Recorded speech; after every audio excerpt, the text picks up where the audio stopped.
Bienvenidos todos. Les damos la más cordial bienvenida a esta sesión del Café Científic del mes de noviembre y que con mucho orgullo forma parte del 16 Festival Cultural Universitario del ITESO, que culmina el día de mañana. Hemos estado 15 días de intensa fiesta, seguro muchos de ustedes han estado en más de una actividad. El día de hoy nos acompaña la doctora Concepción Company, por parte del Colegio Nacional, entre otras instituciones muy importantes y que aportan una tradición muy rica de conocimiento en nuestro país. Para quienes no han venido, me gustaría platicar muy brevemente cuál es la dinámica del Café Científic. Y bueno, presentarme, yo soy Maya Viesca y desde el Centro de Promoción Cultural del ITESO organizamos mes con mes desde hace 14 años esta actividad, en donde la idea es poder conversar con científicos, con protagonistas de la creación científica, que como otros campos culturales está todo el tiempo en movimiento, que no se trata solamente de un conjunto de conocimientos, sino un conjunto de instituciones, sujetos, sí, conocimientos, dinámicas y bueno, que siempre nos enriquecen como sociedad. La idea será dedicar una media hora, 20 minutos, a hablar sobre el tema que el día de hoy nos cita aquí en la Casa Clavijero, que será el de la equidad lingüística o equidad social. Hablemos del lenguaje utilitario, este es el título que nos propone la doctora Company. A partir de eso habrá una muy breve pausa de unos 5 minutos para después retomar el diálogo con sus preguntas y las respuestas de la doctora Company. De manera intencional no utilizamos imágenes, la idea es centrarnos en la conversación, en el diálogo de sujeto a sujeto. Hay imágenes muy bellas en todos los campos, pero finalmente creo que en la actualidad a todas podemos acceder de una manera libre posteriormente. Entonces, la idea es seguir situándonos en el contexto de la conversación, como lo hacemos con los amigos, en un café, como estamos el día de hoy. Entonces, pues, bienvenidos todos y bienvenida, doctora. Quisiera tomarme un minutito para leer un poco de su trayectoria, de una manera, rescatando solamente algunos de los datos. Ella nació en Madrid, estudió la licenciatura en Lengua y Literaturas Hispánicas, así como la maestría y el doctorado en Letras, en Lingüística Hispánica, en la Facultad de Filosofía y Letras de la UNAM. Es mexicana por naturalización y es autora de 8 libros y editora de 27, además de haber escrito más de 100 artículos especializados y ponencias en múltiples congresos. Desde 1990 codirige la revista Medievalia y es responsable de su colección Publicaciones de Medievalia. Sus áreas de trabajo son la sintaxis histórica, la filología y la teoría del cambio gramatical. Es investigadora del Instituto de Investigaciones Filológicas y profesora de la Facultad de Filosofía y Letras de la UNAM. Es miembro del Sistema Nacional de Investigadores, así como de los consejos editoriales del Journal of Historical Linguistics, revista de Filología Española y la Nueva Revista de Filología Hispánica. Hace unos años recibió el Premio Universidad Nacional para Jóvenes Académicos, el Premio Nacional de Lingüística Wilbeltro Jiménez Moreno y en el 2012 le fue otorgado el Premio Universidad Nacional en Investigación en Humanidades. Es investigadora emérita de la UNAM, presidente de la Comisión de Lexicografía de la Academia Mexicana de la Lengua y, como lo había yo dicho, miembro del Colegio Nacional fue directora y dirigió el proyecto de la edición del Diccionario de Mexicanismos. Muchísimas gracias, doctora. Bienvenida.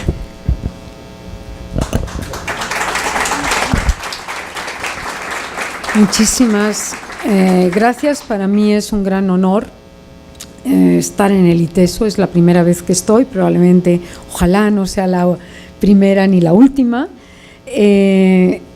Es un gran honor y para mí siempre es un placer regresar a Guadalajara, sea por razones culturales, laborales, turismo, todo junto es un placer. Bien, voy a hablar, como dice el título de la conferencia, de lenguaje igualitario y igualdad social, o sea, ¿dónde están los puntos de controversia? Y para poner un poco como el tapete de discusión y atender a lo que dijo Maya, unos 20-30 minutos máximo de planteamiento. Entremos por la lengua. La lengua se define en general como patrimonio intangible de los seres humanos, porque todos somos dueños de la lengua, o sea, no son los escritores, no son los grandes escritores, somos los hablantes de todos los días de la banqueta. Y por definición, cualquier lengua tiene una naturaleza inclusiva, seamos hombres, mujeres, niños, hablemos como hablemos, con el nivel educativo que tengamos, no importa, usamos bien la lengua en tanto que nuestro oyente sabe lo que le estamos diciendo y va a responder a lo que le estemos diciendo. Es decir, si decimos haiga sido como haiga sido, es correcto gramaticalmente. Si decimos habemos muchos que no hemos estado en el ITESO antes, también es correcto. La valoración que hagamos de los hechos de gramática es otra cosa. Voy a poner también algo que sé que produce escozor, pero que es un hecho para quienes estudiamos gramática, y es que cualquier imposición de cómo usar la lengua es un acto de autoritarismo. O sea, cualquier régimen totalitario, cuando lo primero que hacen los regímenes totalitarios, lo hemos visto en dictaduras de Latinoamérica, yo me crié en una dictadura, se prohíbe leer tal cosa, se recomienda cómo hay que decir tal cosa. Entonces, este asunto del lenguaje igualitario, no sé si llega a la igualdad, pero sí llega a actos de imposición. Y bueno, entonces tenemos que preguntarnos por qué causa tanto acaloramiento, ¿no? Porque voy a empezar con la conclusión. A mí me parece que esta pelea de la gramática incluyente es una pelea dada en la superficie, sin ningún éxito, sin ninguna posibilidad de que vaya a ocurrir algo en la gramática. Hay que dar las peleas en la sociedad y 3, 4 generaciones después la lengua va a sedimentar la rutina, eso sí, pero no, estamos empezando la casa por el tejado. ¿Por qué causa tanto acaloramiento este asunto? Esa es la segunda pregunta. Bueno, pues porque la lengua es el soporte de identidad y hay una idea en todas las visiones culturales de que aquello que no se nombra no existe. O sea, cualquier tradición, cosmovisión, desde la judeocristiana hasta la maya quiché, tienen esta idea de que en el principio, pensemos en Juan, en la Biblia, en el libro de Juan, en el principio fue el verbo. Verbo en latín significaba palabra. Es decir, lo tenemos que nombrar para que exista. En la tradición maya quiché, por ejemplo, en el Popol Vuh dice, entonces dijeron tierra y la tierra apareció. Entonces, ¿qué piensan las mujeres o hombres que están en la pelea del desdoblamiento de los niños, las niñas, que no es un préstamo del inglés, ni mucho menos? O sea, realmente yo creo que no tiene nada que ver con el inglés, pero luego podemos platicar de esto. Entonces, lo que piensan las feministas, sean hombres o los feministas, lo que piensan es que al tener visibilidad, aflorar en la gramática un femenino, van a tener existencia. Y es una relación absolutamente falsa. Metámoslo en la cabeza. Otro punto que quiero tocar es, bueno, si el sufijo ista de feminista, machista, sexista, ¿es peyorativo o no es peyorativo? Feminista, no es peyorativo en el mundo actual, al contrario, está de lo más in, ¿no? Pero machista, Dios nos libre. Sexista, Dios nos libre. Nacionalista, pues depende de la época, ¿no? En la época de Benito Juárez, fantástico, pero en la época de Hitler, terrible. Entonces es un hecho arbitrario. Y progresista, pues depende también de la época, ¿no? Ser progresista en la reforma, en la revolución cultural de Mao era terrible porque te llevaban al campo a cultivar arroz. Pero ser progresista en la sociedad mexicana actual sí tiene una connotación positiva. Entonces, bueno, a lo que voy es que la lengua tiene unas cargas, la gramática tiene cargas de arbitrariedad heredadas. las recomendaciones, que son, a mi modo de ver, actos autoritarios, aunque se llaman incluyentes, las recomendaciones que hace Secretaría de Gobernación o el Instituto de las Mujeres, el INMujeres, es que debemos desdoblar los maestros y las maestras, o bien usar abstractos como el profesorado hará tal cosa. O que no podemos o que no debemos decir cuántos hijos tiene usted, en lo cual yo no me siento excluida si tuviera hijas. O sea, para mí cuando me dicen cuántos hijos tiene usted, pues puedo decir un hijo y 2 hijas, sin ningún problema. Las recomendaciones, porque hay cuadernillos del INMujeres, del Instituto de Mujeres, de la Secretaría de Gobernación, donde recomiendan, que a mí estas recomendaciones me suenan a autoritarismo, que se usen términos abstractos como el profesorado, los jóvenes en edad de votar, es la juventud en edad de votar. Si han visto campañas electorales recientes, la juventud en edad de votar, se buscará que el alumno comprenda, eso está vetado, sino se buscará la comprensión en el aula. O sea, hay que darle la vuelta. Eso es lo que están proponiendo. ¿Qué se gana con este lenguaje? No me da tiempo, pero bueno, muchos de ustedes creo que conocen o conocerán los intentos de desdoblamiento o los hechos reales de la Constitución de la República Venezolana, República Bolivariana de Venezuela. La Constitución de Colombia va en el mismo camino, donde todo está desdoblado, son así de gordas las constituciones. Y por ejemplo, la Constitución de Venezuela, para decir todo venezolano que quiera acceder a un cargo público debe ser venezolano de nacimiento, con eso yo no me siento excluida.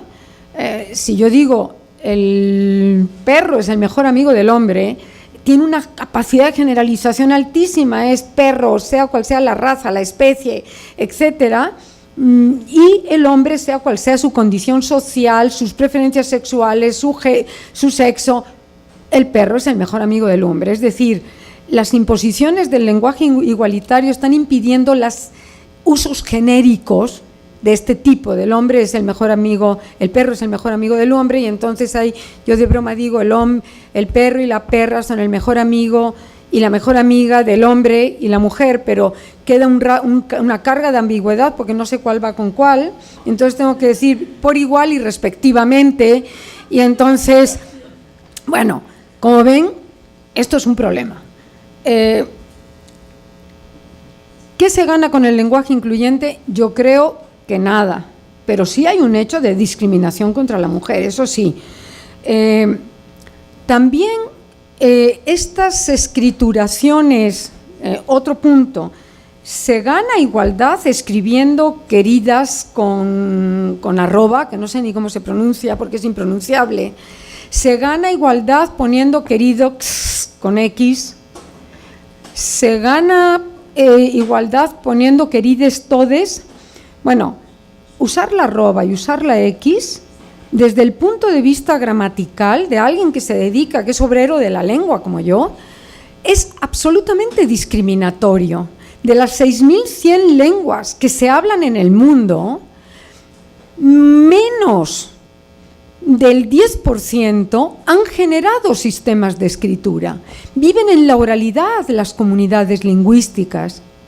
O sea, menos de 100 lenguas, muchas de ellas coinciden con lenguas de imperio, el inglés, el francés, el español, lenguas indoeuropeas, pero no han generado escritura, lo cual no significa que cualquier lengua se puede escribir con símbolos del alfabeto fonético internacional, pero eso no es un sistema de escritura sedimentado. Entonces no tienen derecho, es decir, primero tengo que saber escribir para poner el querides con arroba con la X. Tengo que saber escribir. La escritura es un hecho de élites todavía. El 90% de las comunidades en el mundo viven en la oralidad y tienen el mismo espesor cultural y las mismas complejidades culturales que cualquier lengua escrita, que cualquier comunidad que tenga escritura. Entonces yo creo que no se llega a nada. Decir querides todes, pues podría ser, estamos logrando que el español se acerque al catalán para gusto de los catalanes en el momento actual, y yo creo que no va a quedar, porque cualquier imposición que se le ponga a la gramática es una sedimentación, y visto desde el punto de vista histórico, es una sedimentación de rutinas heredadas, absolutamente heredadas, y nadie quiere cambiar nada. Los hablantes lo único que queremos hacer, como el lenguaje es una actividad transversal al individuo día a día, transversal es que construimos nuestra vida diaria con lengua, sea cual sea nuestro oficio. Entonces, nadie se levanta por la mañana diciendo, hoy voy a hablar solo con palabras domingueras para parecer más fino, hoy voy a parecer feminista. Entonces, lo que yo creo que hacen estos intentos de gramática igualitaria es volverse discriminatorios, con riesgos también de agramaticalidades. Si yo digo queridos y queridas todas, los queridos quedan fuera. Los queridos, si yo digo queridos y queridas todas, el queridos no está incluido, porque el femenino es el que discrimina.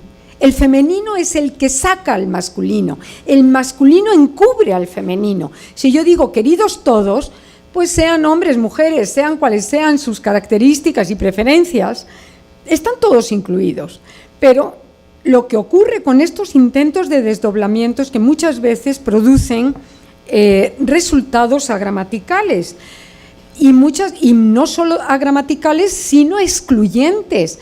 Yo me pregunto, tengo amigos del mundo editorial que siempre le ponen a sus colecciones nuestros clásicos. Y siempre les digo de broma y con mal tono, digo, ¿vas a publicar algo de Sor Juana? Claro. ¿Y algo de la Pardo Bazán? Claro. Digo, entonces, ¿por qué no dices nuestros clásicos y nuestras clásicas?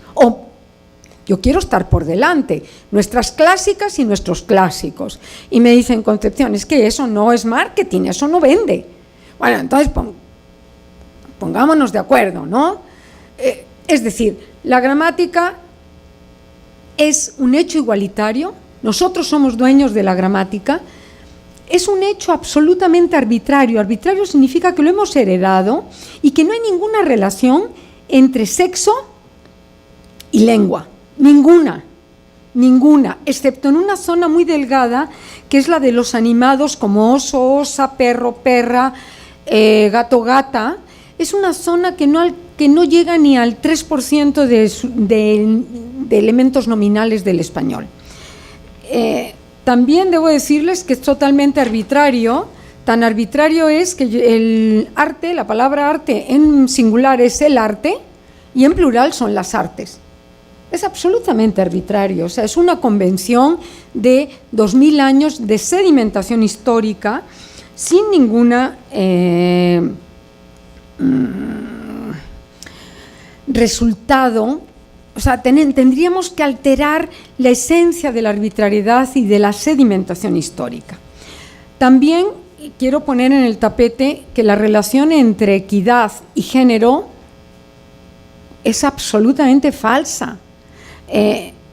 La mayoría de lenguas del mundo no marca género. O sea, si ustedes entran a la página del Max Planck, que tienen un atlas de las lenguas del mundo, que es una joya, después les doy el link, el vínculo, ustedes van a ver en el mapa de género que la mayoría de lenguas del mundo no marca género. El finlandés no marca género, entonces todo el mundo dice, claro, es que son primer mundo, ¿no? Entonces ya llegaron a la equidad absoluta. Pero el turco jamás ha marcado género, el árabe clásico jamás ha marcado género. Y una característica real de todas las lenguas amerindias, desde Canadá hasta el quechua, hasta abajo de la Amazonia, es que no marcan género. Ninguna marca género. Tienen otras obsesiones, no marcan género, tienen obsesiones por el mundo de la reverencialidad, por ejemplo, pero no por el género. Eso significa que las otomíes están en mejores condiciones sociales que las hispanohablantes. No. El español marca 2 géneros, el latín marcaba 3 y además totalmente arbitrario. Vir, viri era masculino, pero la característica del vir, del varón, virtus, que no significa virtud sino valor, era femenino. Por lo tanto es totalmente arbitrario. Entonces demos la pelea donde la tenemos que dar. ¿Dónde la tenemos que dar? En el discurso, que esa es otra historia. Y el discurso es la construcción que hacemos con la gramática, y el discurso sí tiene pesos y sí tiene voluntad de discriminación o de inclusión, a diferencia de la gramática. Les voy a poner hechos reales, casos de la vida real. Casos de la vida real. No llevan nombre ni apellido, pero estos son casos de la vida real. En alguna institución cultural a la que orgullosamente pertenezco, mencionada por Maya hace un momento, para decidir el perfil de una silla vacante, se escribe esto: se decidió el siguiente perfil profesional en la institución. Esto es discurso, no es gramática. El discurso se construye con gramática, por supuesto, pero ahí sí hay que tener cuidado porque es la zona fina, la sintaxis, y podemos ser de una discriminación absoluta. Se decidió el siguiente perfil profesional en la institución: un arqueólogo, un arquitecto, un antropólogo, un médico o una mujer académica. Lo que caiga, ¿no? Y entonces pues va la company y al siguiente jueves, ¡pum!, carta. Y entonces los señores caballeros dicen: ay, Concepción, ¿por qué no nos das un curso de sintaxis? O sea, encima cinismo, ¿no? Digo, es que ustedes ni siquiera se dan cuenta cómo discriminan, ¿no? O sea, ni siquiera. Muchos de ustedes quizás estén interesados o se dedican al mundo de la comunicación. Los periódicos están llenos de actos de discriminación discursiva. En el año 12 yo recibí un premio que mencionó Maya, y entonces, bueno, apareció en Gaceta y un colega mío recibió el mismo premio, yo en investigación y él en difusión. ¿Ok?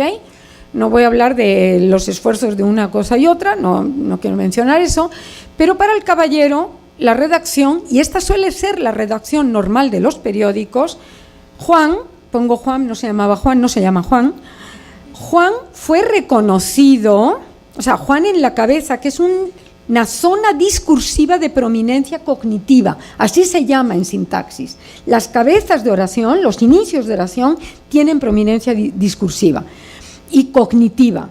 Juan fue reconocido con el premio Universidad Nacional o el premio Cervantes y entonces el premio va a la cola y se le llama oblicuo porque va conectado en el discurso con una preposición, con el premio Universidad Nacional. Y luego le dan 5 líneas o 4 de promedio a Juan, ¿ok? Y llega la señora y dicen: el premio Universidad Nacional, además dicen, también el premio Universidad Nacional en investigación le fue concedido a Juana.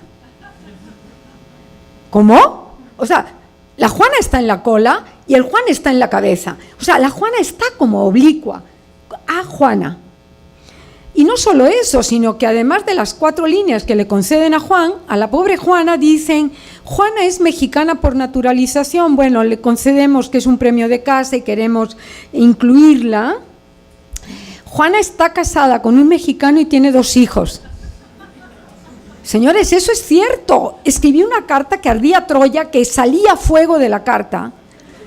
Y entonces lo único que me dijo en Gaceta UNAM, porque es que como Gaceta UNAM no era un periódico, no había unas cartas de lugar para el lector, y entonces pues fui, como habían replicado en el Universal y en otros periódicos, escribí la misma carta ígnea a los periódicos y no he conseguido respuesta a la fecha, estamos hablando del año 12. Bueno, en algunos periódicos han llegado, yo tengo los datos, Juana se sacó el premio o obtuvo, así como que le cayó del cielo, Juana obtuvo el premio Periquito de Tal. Aunque esté en la cabeza Juana, el verbo obtener es verdaderamente inapropiado. Hay que cuidar el discurso. Y hace poco, en agosto, acabo en 3 minutos, hace poco en agosto estoy oyendo el radio, voy en el carro oyendo la radio, y la Sedesol tiene un programa que es promover la calidad de vida que obtiene el individuo si entra a un programa de beneficios de la Sedesol. Entonces leo literalmente, siempre son hombres los que hablan, siempre. Anduve cambiando la emisora para ver si había alguna mujer y esto es literal. Gracias al programa X de la Secretaría X, que ya he dicho que es la Sedesol, puedo mantener a mi familia, he podido estudiar química y dar mejor calidad a mis hijos. Eso es discriminatorio, que las mujeres no mantenemos a nuestras familias. Eso sí es vergonzoso. Ajá. Entonces, fui a la academia y dije, debiéramos escribir una carta de recomendación de uso del lenguaje en el discurso. Mis colegas, que son mayoría hombres, porque las instituciones culturales sí hay techos de cristal para las mujeres, es una realidad, pues me dijeron, no, pero no vamos a conseguir nada, no sé qué, pues entonces escribí una carta. Yo tengo epistolitis, ¿no? Me dedico a escribir cartitas que no sirven para nada, pero yo sigo. Y la última es dónde está el problema. El problema de dar la batalla en el lenguaje, en la gramática, es llegar a dar la batalla en la superficie, porque es como aunque somos seres de sintaxis libre y la creatividad radica en el lenguaje sin duda, la gramática es un blindaje heredado por generaciones que cambia muy lentamente. Nunca ha habido un cambio gramatical, por lo menos en los 35 años que llevo estudiando historia, gramática histórica del español, nunca ha habido un cambio gramatical por decreto. Entonces, voy a dejar, para abrir la discusión, voy a dejar una serie de preguntas, es ¿dónde está la equidad y cómo se logra? Y nada más estamos en la de mujeres, porque hay inequidad racial, que es terrible, hay inequidad social, las brechas salariales entre hombres y mujeres. Entonces, una serie de preguntas. Si yo no hago distinciones de género y digo, queridos todos, ¿soy sexista? No. Simplemente estoy usando la gramática bajo una tradición milenaria. Hacer distinciones implica ser más igualitario, escribir con X, con arrobas, con E, implica ser más igualitario, para mí no. Que me digan arquitecta es igualitario. Esto fue una campaña de la UNAM y también le escribí una carta al señor rector Narro, en aquel entonces, hace unos pocos años, donde decían la campaña publicitaria era tan elemental como igualdad es que te llamen arquitecta. No, perdón, a mí me pueden decir, oye tú, pero págame igual si soy igual y págame mejor si soy mejor. O sea, que me llamen arquitecta, perdón, ¿qué estupidez es esa? Me pueden llamar arquitecto, no llamarme de ningún modo, pero lo que no quiero es que me bloqueen trabajo. Las brechas salariales en México son altísimas, andan en el 32.7% entre hombres y mujeres en iniciativa privada. Yo no sé cómo no salimos a la calle a manifestarnos en masa las mujeres, porque eso sí es discriminación. Otra pregunta, ¿celebrar el Día de la Mujer es reconocer igualdad? No, por favor. Cuanto más me pongan en un día, como le digo yo a mis colegas hombres, no, mira, yo lo que quiero son 364 días para mí, como tienes tú, y entonces te voy a dedicar el Día del Hombre, porque dedicamos el Día de la Mujer, el Día de la Madre, y ellos siguen empoderados. Entonces, no, o sea, me parece que que las batallas hay que darlas en el mundo social, en la educación, y que tenemos una responsabilidad compartida, hombres y mujeres, en cómo debemos educar. Y educar no es informar, ni mucho menos. O sea, saber que Morelos fue un héroe de la independencia, hasta Wikipedia me lo dice. Educar es crear posibilidades de elección, de tener conciencia de que voy a elegir un camino. O sea, si yo quiero dedicarme a cuidar hijos, debe ser una elección, no debe ser una predestinación por haber nacido mujer. ¿Por qué tenemos que ser las cuidadoras del mundo? Madre de, esposa de, hija de, hermana de. ¿Ya llegó tu hermano? Sírvele de cenar. ¿Qué es esto? ¿Qué es cojo, manco el otro? ¿O qué? Bueno, entonces yo creo que el problema no está en la gramática, sí está en el discurso, puede ser muy discriminador, como algunos ejemplos que puse, hay muchos más, y el problema de fondo es el que no se está tocando, porque estamos haciendo manualitos de uso del lenguaje y no estamos dando batallas de equidad social absoluta, igualitaria, en brechas salariales, en acceso a la educación, en que las mujeres tenemos derecho a tener nuestros propios proyectos de vida, por supuesto. Se nos trunca el proyecto de vida si en un embarazo de adolescente. Así.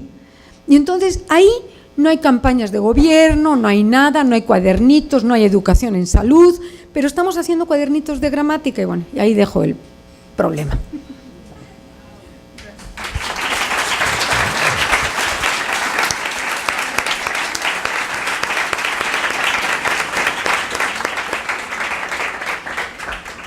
Muchas gracias. Nos tomamos 5 minutos y regresamos con sus preguntas. Gracias, doctora.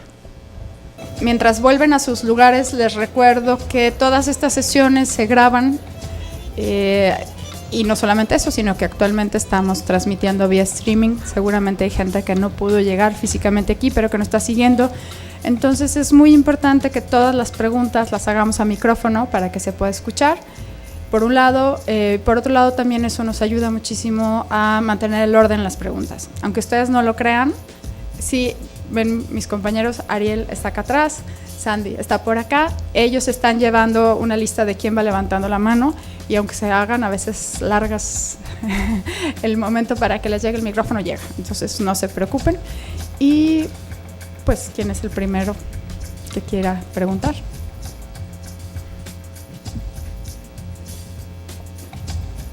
Buenas noches, doctora Compani.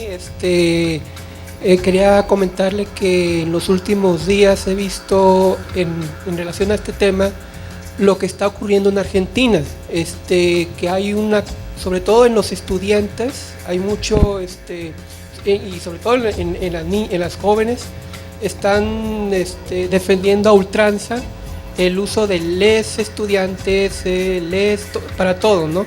Entonces, eso está creando un conflicto entre los, por ejemplo, los que presentan noticias, ¿no? Que quieren entrevistarlos y dicen, yo hablo castellano, ¿por qué no te expresas así bien, no? Y ellos dicen, no, es que el heteropatriarcado, etcétera, etcétera, ¿no? Eso no me preocupa, ¿no? Me preocupa que haya filólogas en Argentina que estén defendiendo eso, e incluso haya gente que dice, y quería plantearle esto, que decían que si en Argentina no pudieron los españoles imponer sustituir el vos o la forma del vos por el tú, por los argentinos lograron eso, a pesar de que la Real Academia no aceptaba eso y al final se dieron, ellos dicen, la Real Academia va a terminar aceptando el les, el e por el o neutro, que para mí yo también digo, se me hace algo, concuerdo con usted que las batallas deben de llegar a otro lado menos en la lengua, pero bueno, no sé qué opina usted al respecto.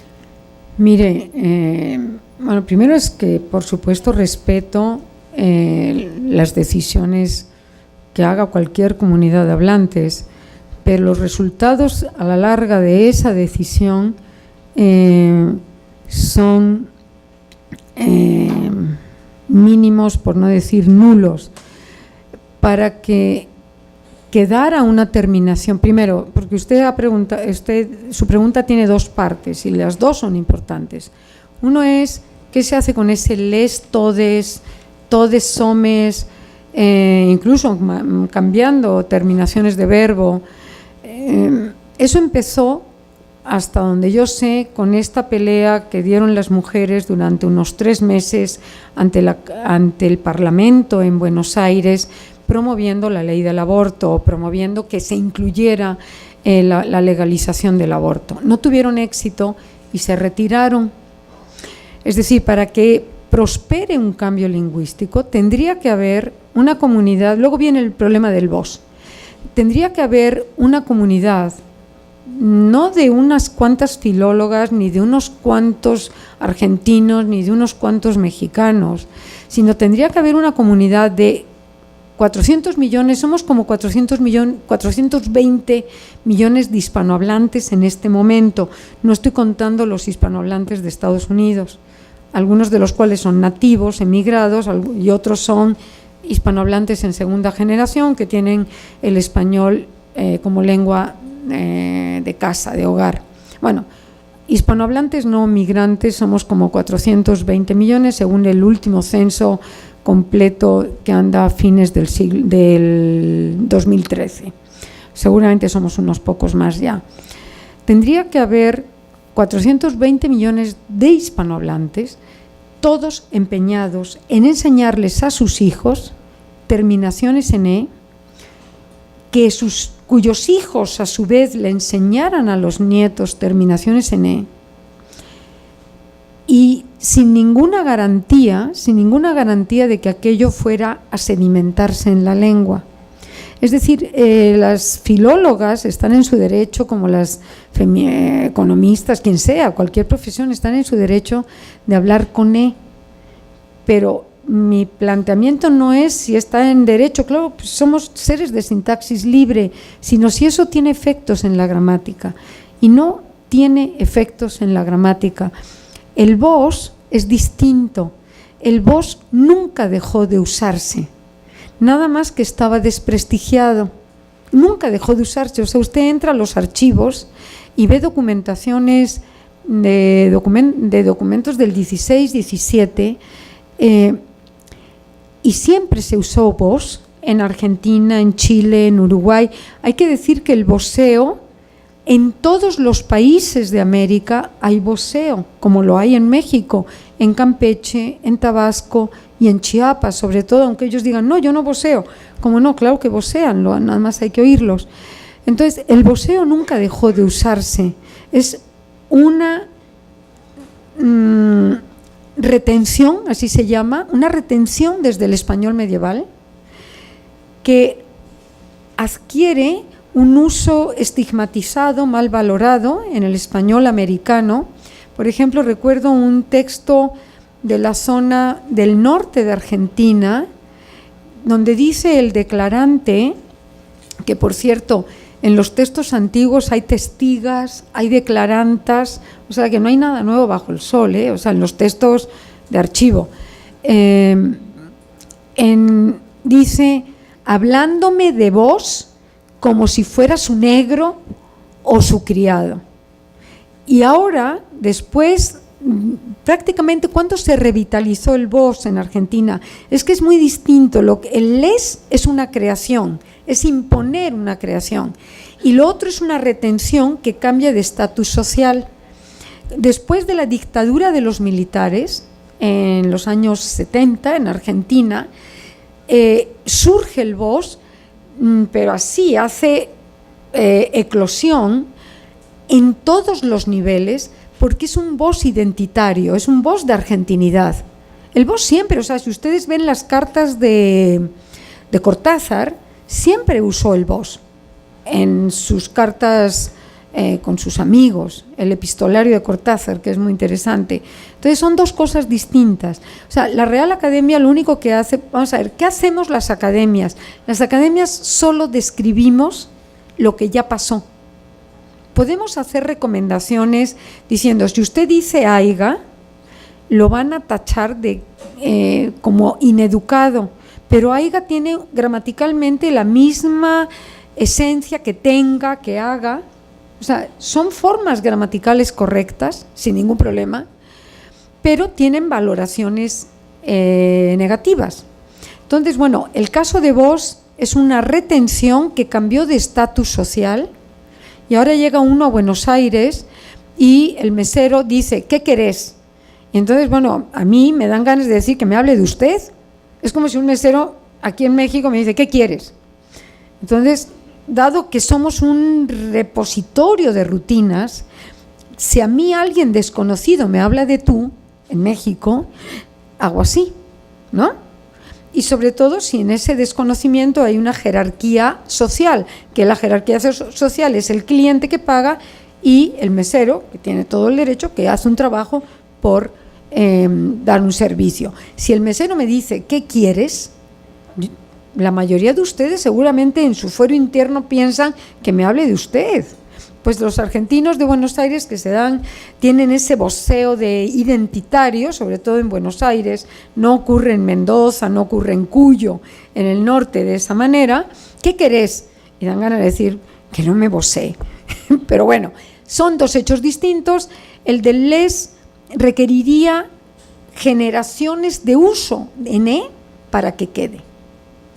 El del voceo es una retención que cambia su estatus de valoración social, que es distinto.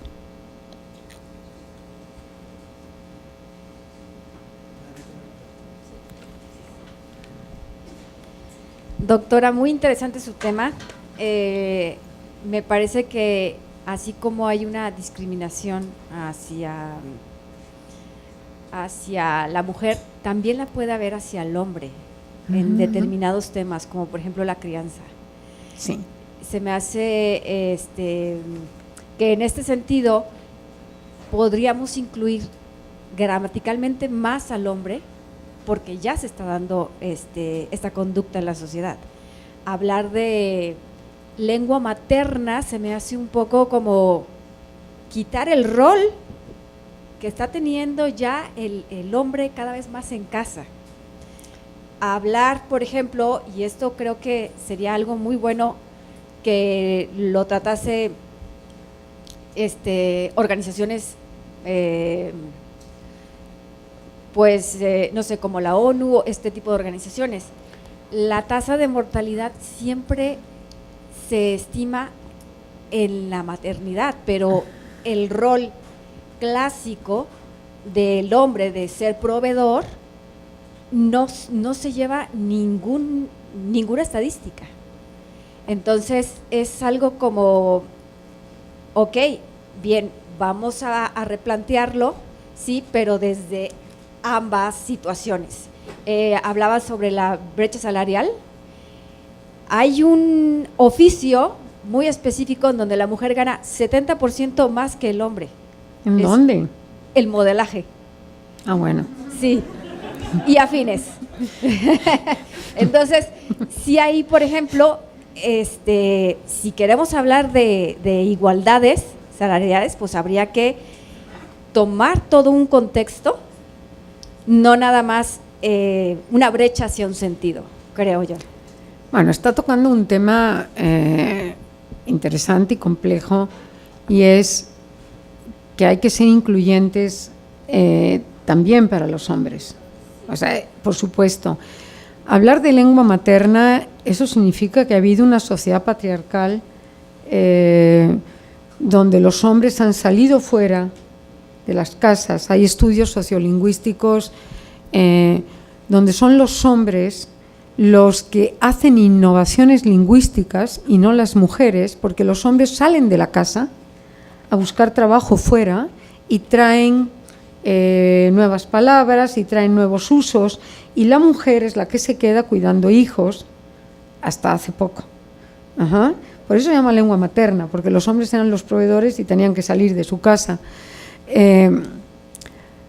Tendríamos que pedir, y tendríamos que educar a nuestros gobiernos y exigir que, por ejemplo, la maternidad sea maternidad-paternidad compartida, porque solo dan a las mujeres 3 meses y a los hombres les dan 3 días. Eso es terrible, es discriminación hacia los hombres, absolutamente. Que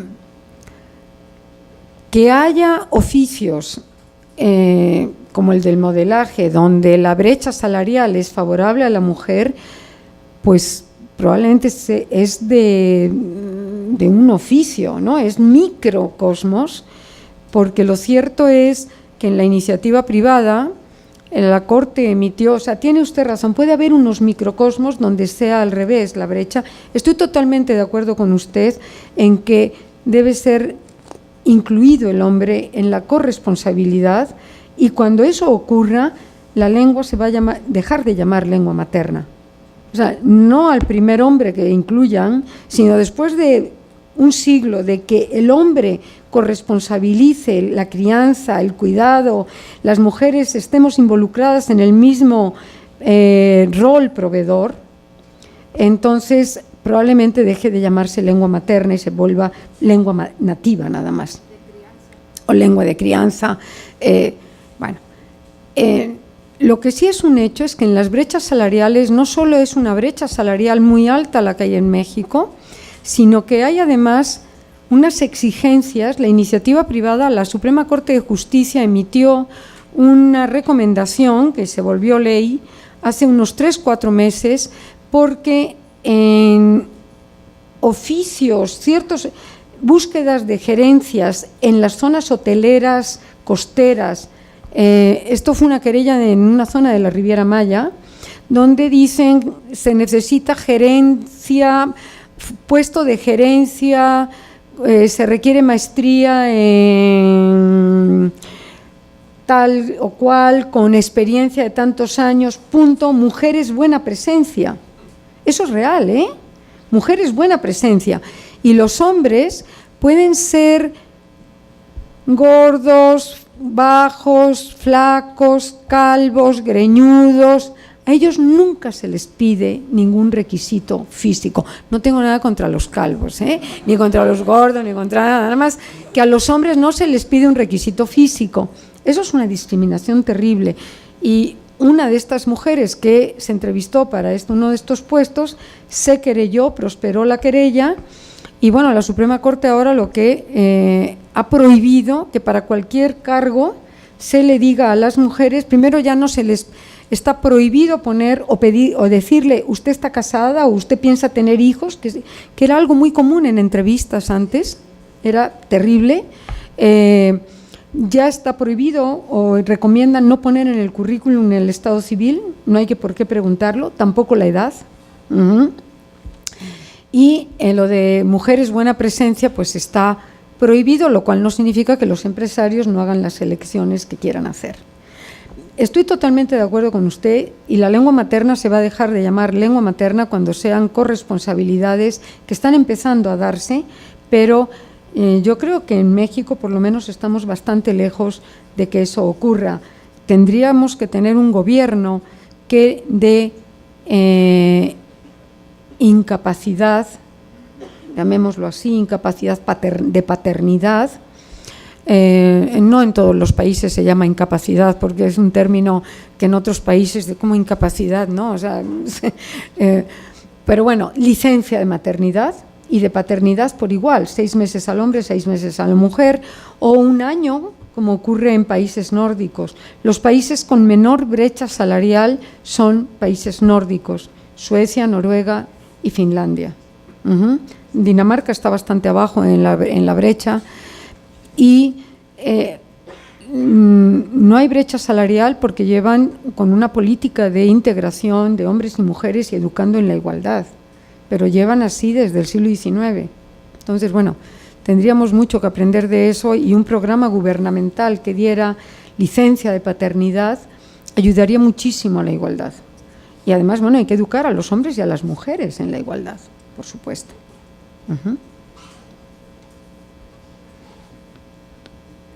Gracias.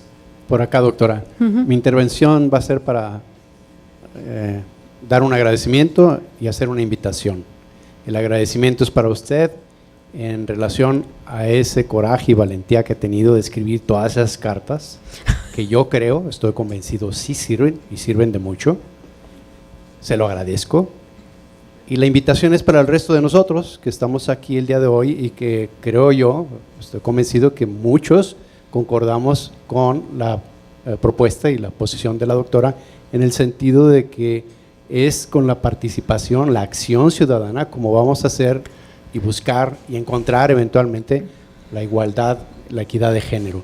Entonces la invitación es para que hagamos lo que ella hace, que tomemos la acción en las manos, no nomás que vengamos, escuchemos y digamos que estamos de acuerdo, sino cada vez que veamos una situación en la que podemos hacer diferencia, externando nuestra opinión, externando nuestra posición, nuestro conocimiento, lo hagamos. Muchas gracias. No, pues gracias a usted. Bueno, voy a hacer una reflexión que probablemente sea igual de incómoda que las que hice hace un rato, y es que a mí no me gustaría ser hombre en esta sociedad machista, porque se les exige, no debes llorar, hay que ser fuerte, hay que ser proveedor. Es una angustia terrible, ¿no? Imagínense, o sea, no se puede uno ni siquiera, no puede uno.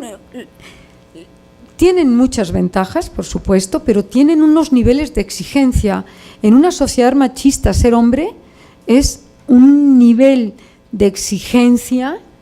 No te puedes vestir de rosa, no debes llorar, no, los hombres no lloran, no se deprimen, no manifiestan, no sé qué.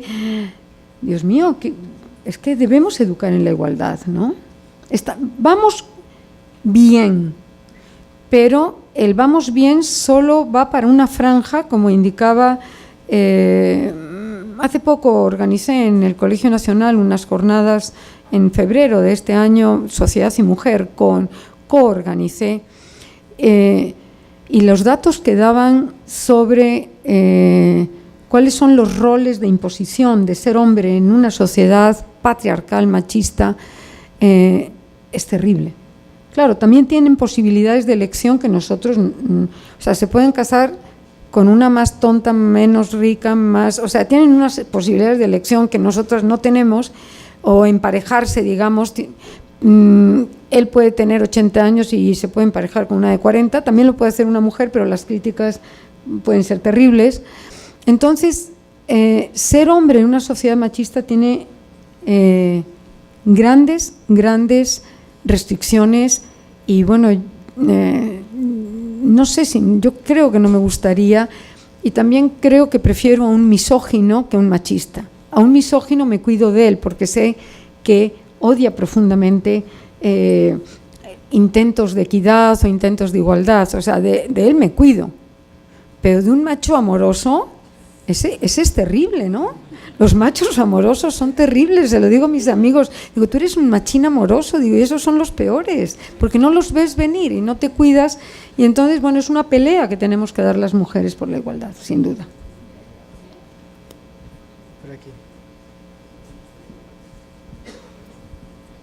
Doctora, fíjate, en la presentación del libro Mujer porque conoces tus derechos, hazlos valer, en el Instituto Mexicano Jalisciense de la Mujer, este instituto está compuesto principalmente por maestras, no sé por qué las maestras normalistas son políticamente muy activas, y yo les comenté que es difícil que se cambie la situación, porque por ejemplo, ellas son, cuando somos niños, las que nos enseñan a manejar el diccionario, ¿sí? Y en el diccionario Dios viene con mayúscula, ¿sí? Y luego diosa viene con minúscula y dice falsa deidad femenina, ¿sí? Sí. O sea que para que Dios sea verdadero tiene que tener gónadas masculinas, y no, ¿sí? Y no reparan en eso, que sí es discriminatorio. Entonces, totalmente. Son también las mujeres las que nos enseñan religión. Los papás nos queremos ahorrar el bautizo y la primera comunión, pero las mamás están tisne con eso, ¿no? Y es la religión donde Dios es hombre, ¿sí? Y ahí va una carga de machismo tremenda, ¿no? Sí, entonces, en la visión judeocristiana Dios es masculino. Es masculino, y se enojan si dices lo contrario, pues, mis cuates del Opus Dei, ¿no? Y entonces cuando les comenté eso, no me pelaron, aparte de que les comenté que ni conocen sus derechos, que no los hacen valer, y que las mujeres que han llegado a puestos de poder generalmente llegan con los peores vicios típicamente masculinos, y no defienden a las mujeres. Entonces ahí va lenta la cosa, ¿no? Sí, bueno, mire, está usted preguntando varios ángulos de problemas como nodales. Uno es, un diccionario es un repositorio de rutinas y de visiones de mundo. O sea, vamos a ver, hay diccionarios, el Diccionario del Español de México, que no es de la academia, define Prieto, dice, adjetivo y sustantivo, que tiene piel oscura, coma, como la de la mayor parte de los mexicanos. Eso es terrible, ¿no? Pero además, qué necesidad, ¿no? Como diría Juan Gabriel, con perdón. Pero que, o sea, que tiene piel oscura, punto, ya, ahorrémonos. Lo otro se llama información enciclopédica. El hecho de que Dios se escriba con mayúscula en muchos diccionarios es un repositorio de una visión judeocristiana, totalmente patriarcal, tiene usted razón. Los diccionarios no los podemos cambiar por decreto. Es decir, lo único que tenemos que intentar es ser muy cuidadosos en cómo definimos, pero no podemos eliminar hechos de discriminación social no poniéndolos en el diccionario. O sea, son dos, o sea, realidad y diccionario no se corresponden totalmente. Ahora, la pregunta que usted me hace, que ellas, las maestras de Linmujeres de Jalisco, están en una pelea feminista radicada en el lenguaje, entiendo que es eso, pues están en su derecho, pero los efectos de repositorio en la gramática no van a quedar. Tenemos que cambiar la sociedad y entonces después de 4 o 5 generaciones va a empezar a verse cambios en la lengua. O sea, es al revés. Entonces, bueno, pues yo respeto las peleas feministas, pero creo que están dándolas en el lugar equivocado, que es porque la gramática es un blindaje de herencias y rutinas, y entonces ese blindaje es como dar la batalla en una superficie de teflón que va a rebotar y no va a quedar. Hay que darlas en la educación igualitaria, hay que darlas en una equidad real social, creo yo.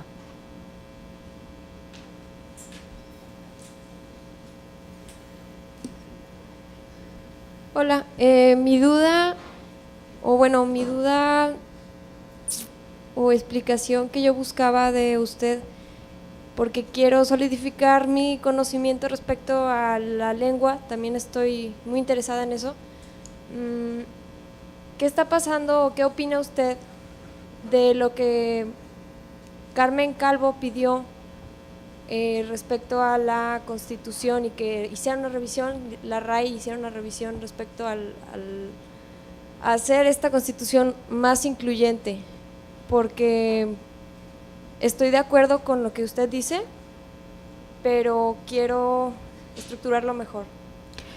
A ver, el problema no es pequeño. Cuando desde el gobierno se le pide a una institución, en este caso la Real Academia en Madrid, que desdoble la Constitución y haga masculino y femenino, el problema no es pequeño. Primero parece totalmente banal, pero hay un punto que es clave, y es que, por ejemplo, cuando dicen el rey es la cabeza del Estado, Estado como conjunto de ciudadanos con normatividades, no la cabeza de gobierno. Y lo que va a tener España, si siguen con monarquía, lo que va a tener España dentro de unos pocos años va a ser reina. Yo conozco a dos, crearon una subcomisión para revisar esta petición de la ministra de desdoblar, y bueno, ha causado polémica, ¿no? Arturo Pérez Reverte se quiere ir de la academia, dicen, si desdoblan yo me voy, y están todas las feministas, sí, que se vaya, que deje la silla libre y cosas por el estilo.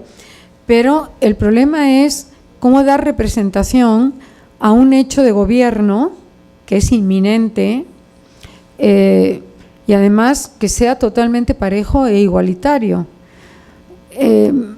Lo que hicimos, por ejemplo, cuando nos han pedido opiniones a la Academia Mexicana de la Lengua sobre reglamentos,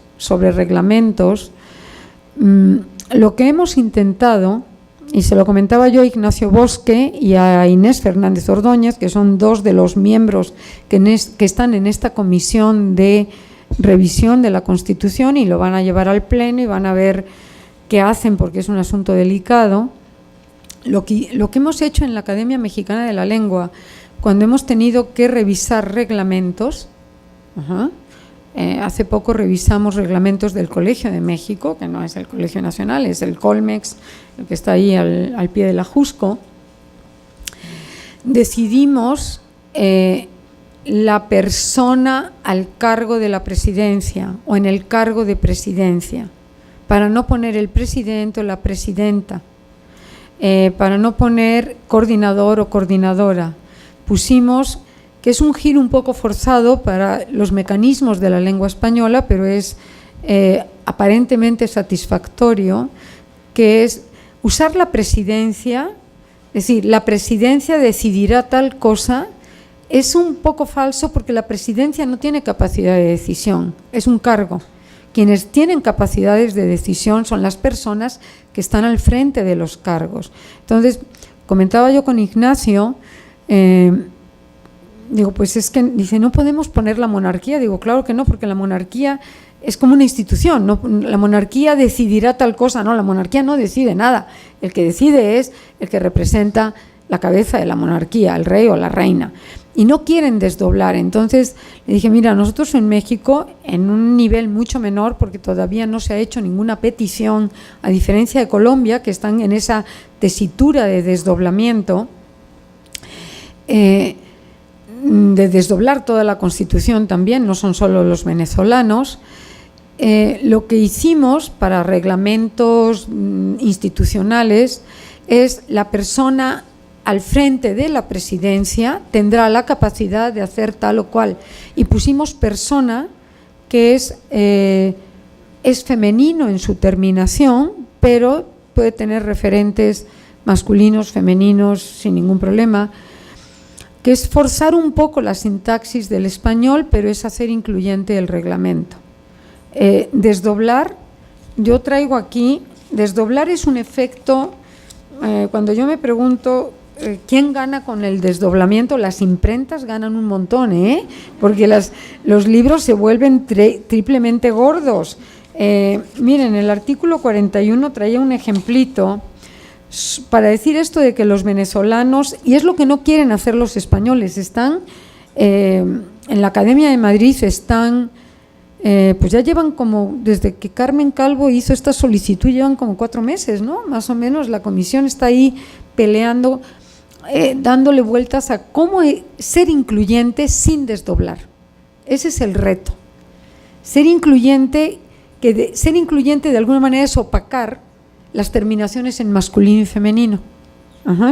Miren, la Constitución de Venezuela, que es bien conocida, solo los venezolanos y venezolanas por nacimiento y sin otra nacionalidad podrán ejercer los cargos de presidente o presidenta de la República, vicepresidente ejecutivo o vicepresidenta ejecutiva, presidente o presidente y vicepresidentes o vicepresidentas de la Asamblea Nacional, magistrados o magistradas del Tribunal Supremo de Justicia, contralor o contralora general de la República, fiscal general de la República, se le fue la fiscala, ahí no lo desdoblaron.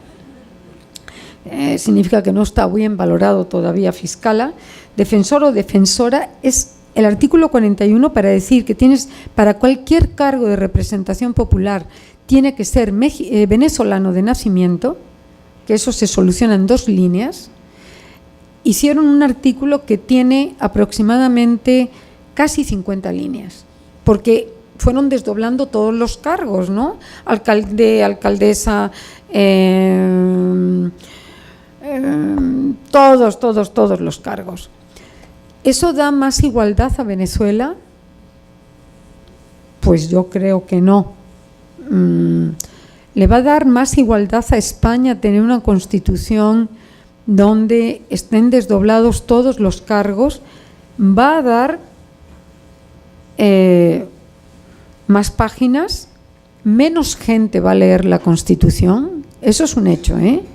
O sea, yo pregunto, ¿cuántos hemos leído la Constitución? Yo no me siento excluida. Esto es una batalla de las feministas.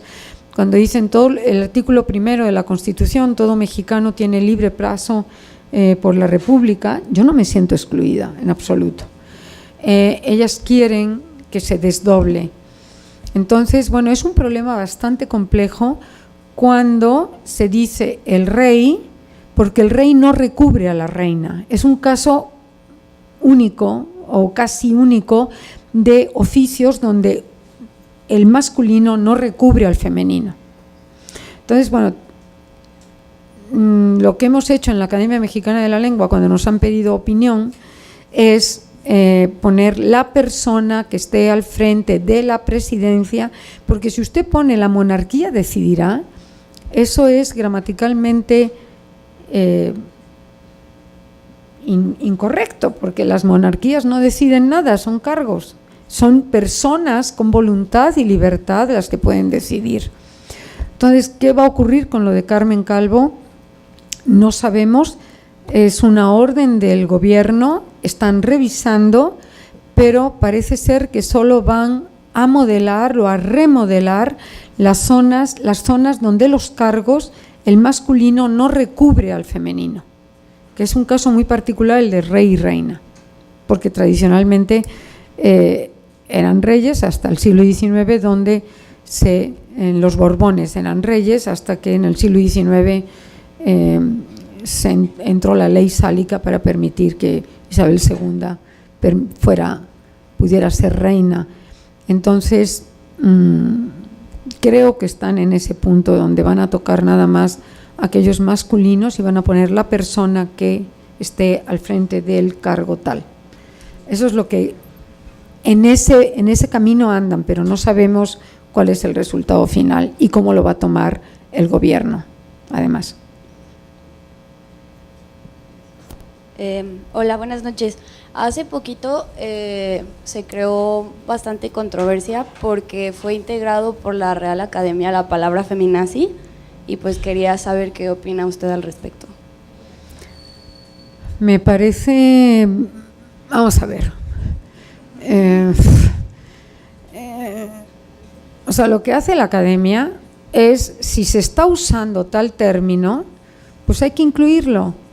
O sea, eso es así, o sea, y da lo mismo si es un compuesto, como este caso de feminazi. La carga que tiene feminazi es en lo que yo puedo opinar. Como académica de la lengua, lo único que puedo hacer es incluirla, porque se está usando para que un diccionario recoja una palabra, tiene que tener 5 años de documentación continuada, sea en redes, sea en lengua escrita, sea en mensajes, en prensa, tiene que tener 5 años de continuidad, porque cuesta mucho, es un trabajo colaborativo hacer diccionarios y si incluimos palabras que parecen ocurrencias de un grupo, la creatividad de los seres humanos, creamos palabras festivas, o lo que significa feminazi, que lo haya incluido la Academia, la Asociación de Academias de la Lengua, porque estamos todas incluidas en la Asociación de Academias de la Lengua, significa que la batalla de las feministas lleva mucho más de 5 años, que en general están mal recibidas las batallas que dan, que se les tira como de señoras locas que están ahí dando batallas, y bueno, quiere decir que siguen en la pelea. Y a mí me han dicho a veces feminazi y sí respondo de manera muy violenta, porque nazi es una palabra con una connotación política de dictadura, de cortar cabezas, de discriminación, de autoritarismo, etcétera, etcétera. Entonces, bueno, el hecho del diccionario es que hay que incluirlo porque lleva más de 5 años de documentación continuada o ininterrumpida. Ya no estamos en que solo sea literatura, sino estamos incluyendo documentaciones en redes, en páginas, eso es documentación. Pero si a mí me dicen feminazi, y me lo han dicho, y me lo ha dicho gente muy cercana, entonces reacciono de manera fuerte y digo, es la última vez que yo oigo eso aquí. Porque estoy dando batallas de pistolitis, dice el caballero dice que sí sirven de algo, yo no estoy muy segura, pero bueno, lo que no puedo hacer es quedarme callada. Entonces, bueno, los diccionarios lo único que tienen que hacer son repositorios de cultura, ¿no? Entonces, no les queda más que recogerlo. La connotación que tiene feminazi sí es fuerte porque tenemos la idea de que las feministas son como unas señoras locas que están dando batallas perdidas. No, llevan 70 años haciendo peleas, nada más que yo creo que la batalla del lenguaje pues es una batalla en la superficie, pues, es lo único. Esa es mi posición.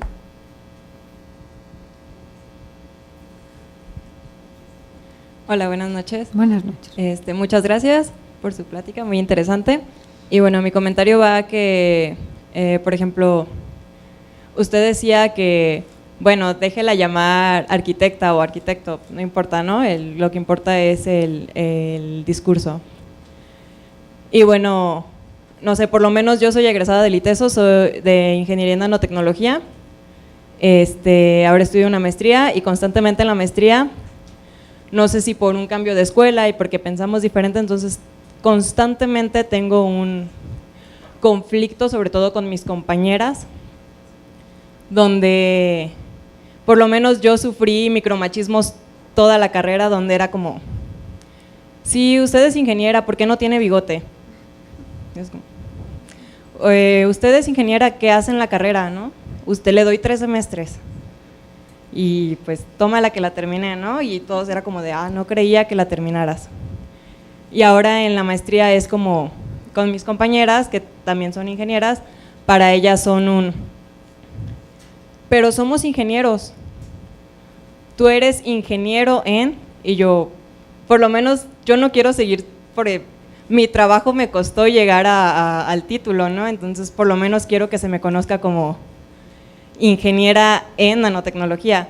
Entonces, por ejemplo, ellas que me digan, no, eres ingeniero y yo soy ingeniero también, y yo, bueno, por lo menos, pues, no tengo problema con que me hablen como en plural, como los ingenieros, pues está bien, o sea, compañeros, compañeras, la verdad, pero cuando se refieren a mí tal cual como ingeniero, es como de, pues, ingeniera, porfa, pues no sé, mi trabajo me costó y mínimo reconóceme que fui mujer y terminé, ¿no?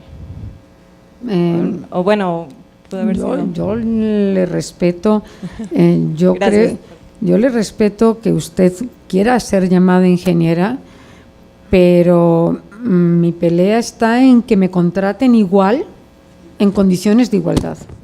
Esa es mi pelea. O sea, a mí no me importa cómo me llamen, auténticamente no me importa. O sea, si dicen presidente de la comisión, atiendo y digo, sí, dígame, y dicen presidente de la comisión. Es más, mi título de doctorado dice doctor, DR, nada más. A mí lo que me importaba es tener el título y tener accesos laborales adecuados. A mí creo, no sé si, ¿qué le molestaría más? ¿Que le llamaran ingeniero y le dieran el trabajo adecuado en igualdad de circunstancias y si es mejor que le paguen mejor?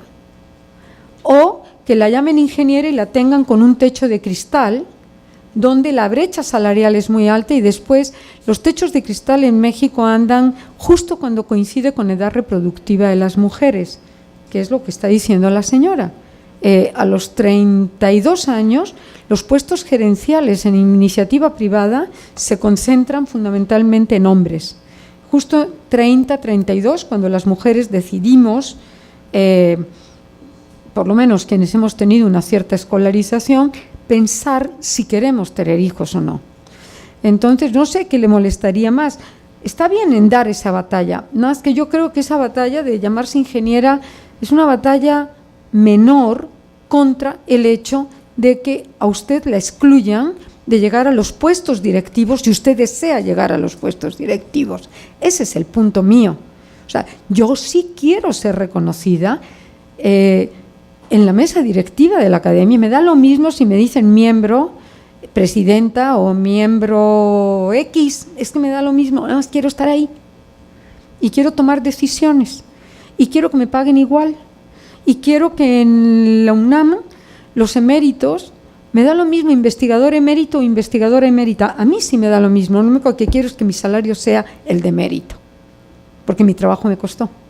Entonces quizás estamos focalizando hechos distintos. Usted está en el punto donde la palabra tiene un peso de existencia. Y yo lo que estoy diciendo es que es arbitrario. O sea, son dos maneras de ver. Mire, le voy a dar la lista de lo que está admitido.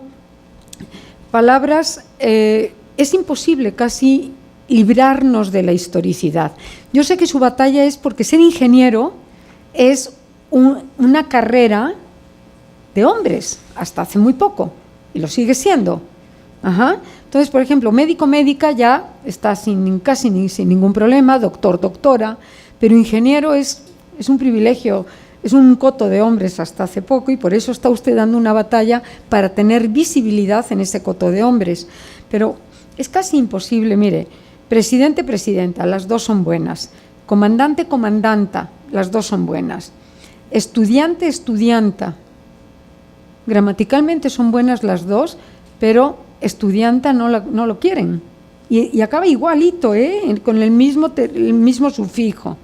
Cantante, cantanta, es una posibilidad, está documentado cantanta en el siglo XIX y no prosperó. Es decir, lo que le estoy diciendo es que su batalla de hecho es de naturaleza social porque tiene una carrera que está cargada de masculinidad. Y entonces usted dice, siendo mujer lo logré. A mí me da exactamente lo mismo e incluso me dicen, doctor Company, y digo, sí, dígame, punto. Lo que sí quiero es que me paguen igual y que no me excluyan y que no me pongan techos de cristal, que sí los hay, eso es clarísimo. Entonces, bueno, testigo, testiga, está documentado, testiga está mal valorado, está documentado desde antiguo, la testiga dijo tal cosa, y yo digo, no, yo no, bueno, como saben todos ustedes, testigo viene de testículo, porque solo los hombres podían testimoniar en el mundo romano, en nuestros abuelos romanos. Bueno, pues sí, es un hecho patriarcal, punto. Entonces digo, no, pues ¿cómo me van a decir testiga? Pues si quieres dime testiga, pero yo soy testigo, la testigo. Hay sintaxis, hay discurso que lo aflora. La ingeniero, para mí no sería problema, y sirviente, sirvienta, que estaba perfectamente documentado hasta el siglo XX, ahora ya ni el uno ni el otro es correcto. Y acaban igual que presidente, sirviente, sirvienta, presidente, presidenta. Pero es un asunto de valoración. Y como ahora nos estamos volviendo políticamente correctos, ya no se documenta sirviente, sirvienta. Y dentro de poco, de unas décadas, los diccionarios van a sacar esa palabra de sirviente y sirvienta, y van a poner PU, poco usado.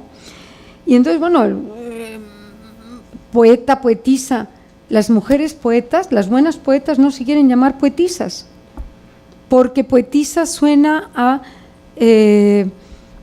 poesía mal hecha, poesía de baja calidad. Entonces, lo que le estoy diciendo es, no nos podemos librar de la valoración histórica, de la sedimentación. Sirviente y sirvienta estaba así de documentaciones hasta la primera mitad del siglo XX.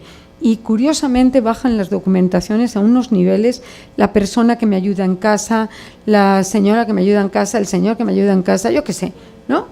Ya hay sustituciones porque es políticamente incorrecto. Está usted en su derecho de pelear la palabra de ingeniera, pero yo le diría que pelee también la equidad laboral. O sea, porque ¿de qué me sirve que me digan señora doctora si me están parando? No, yo lo que no quiero es que me paren, eso es lo que quiero. Y me da igual cómo me llamen. Porque va a ser un hecho, para mí es un hecho de superficie. Para usted es un hecho de existencia. Las dos visiones lo permite justamente la gramática.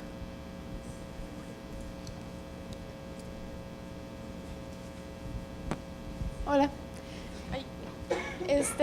Bueno, yo le iba a preguntar que estaba escuchando lo que decía sobre la gramática, que es, bueno, lo explicaba como una tradición, como algo histórico, y mi pregunta es si esta tradición o esta cosa histórica no fue, pues ahora sí que creada o heredada por hombres, ¿no? O sea, en el sentido de que, también doy el ejemplo de que si decimos, más bien, los y las ciudadanas, estamos excluyendo a los hombres. O sea, ¿por qué?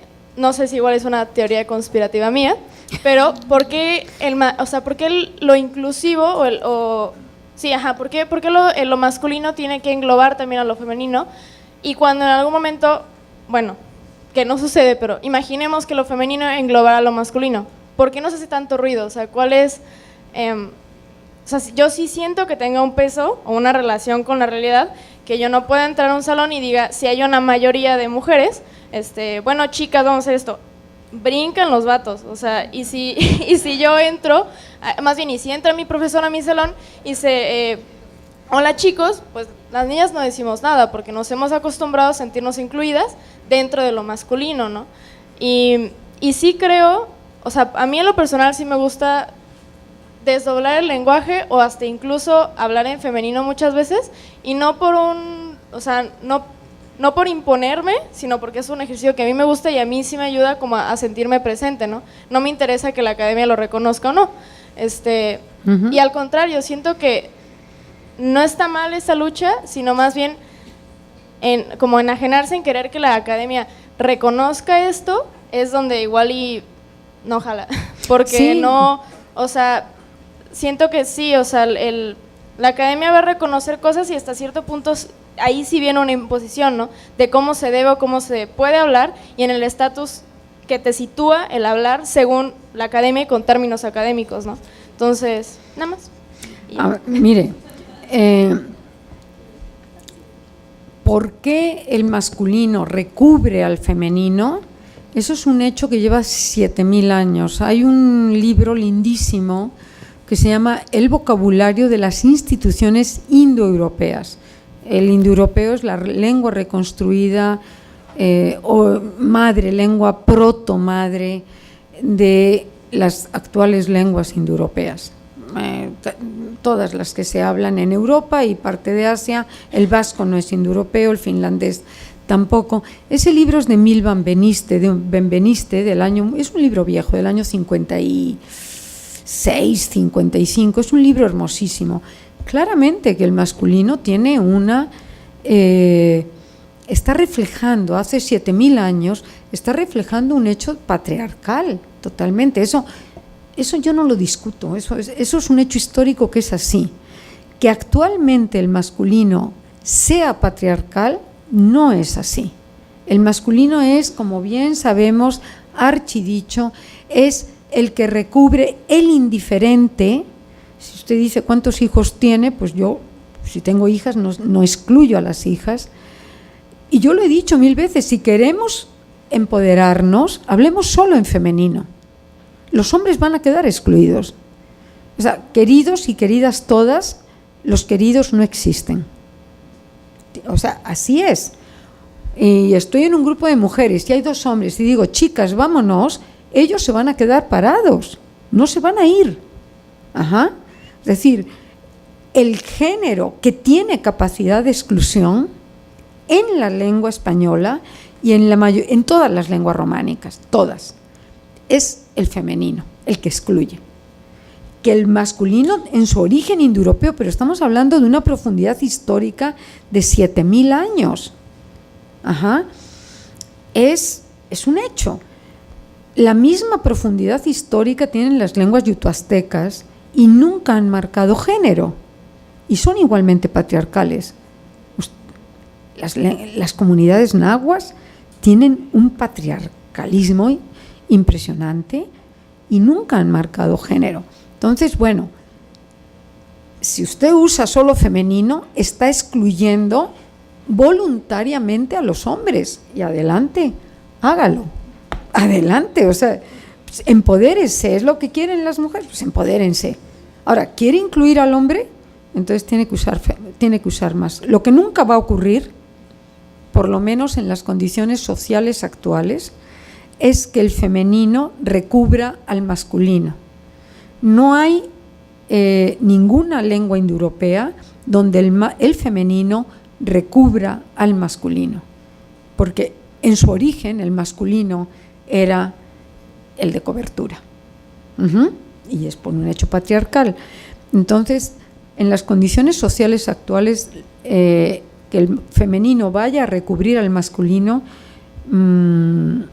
por lo menos en la historia de la lengua española, a lo mejor no lo sé, ni usted ni yo lo vamos a ver, dentro de 800 o 1000 años a lo mejor ocurre por un empoderamiento continuado de mujeres, ¿no? Y entonces ellos, chicas, vámonos, y ellos también se van.